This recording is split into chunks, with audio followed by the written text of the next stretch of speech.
Dahil nagsimula ng uminit ang panahon, dumami rin ang mga nagbubukas ng mga appliance na pampalamig tulad ng aircon. Pero hinay-hinay lang po sa mga customer ng Meralco dahil may dagdag singil sa inyong bill ngayong Marso.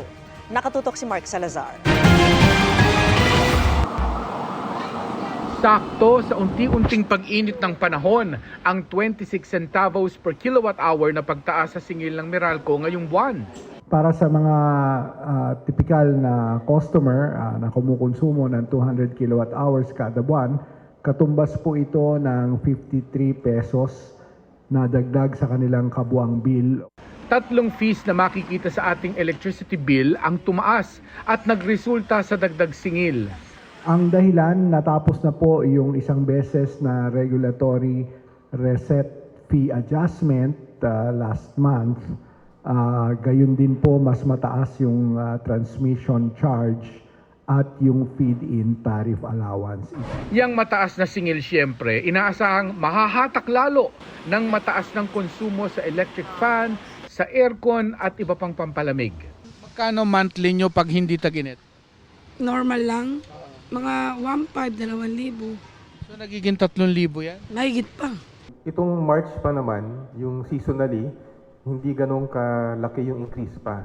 So talagang papalo yung consumption ng mga, lalo ng mga households, mga Abril. Kasama sa tipid hacks ni Nora ang pagtambay sa labas para maibsan sa init kaysa magbukas ng electric fan o aircon. Minsan 10 pa lang dito ka na sa labas. So, hindi kayo nagbubukas ng electric fan o aircon? Pa nag-aircon kami, baka hindi lang doble, triple pa, di ba? Sa pag-aaral ng Meralco, nasa 20% to 40% ang nadadagdag sa konsumo ng kanilang mga customer dahil sa mga appliance na pampalamig. Kung hindi maiwasang gumamit ng aircon, siguraduhing malinis lagi ang filter at ilagay lang sa 25 ang thermostat para hindi hirap ang makina. Sa ref naman, iwasan pirming bukas-sara at punuin lang ang ref ng hanggang 67% ng espasyo nito. Siniguro na Meralco na handa ang supply nila para iraos ang summer nang hindi nagba-brown out. Our requirements are fully covered by our suppliers. We made sure, in fact, we entered into an EPSA, yung Emergency Power Supply Agreement, to cover our requirements, especially during peak load come the summer months.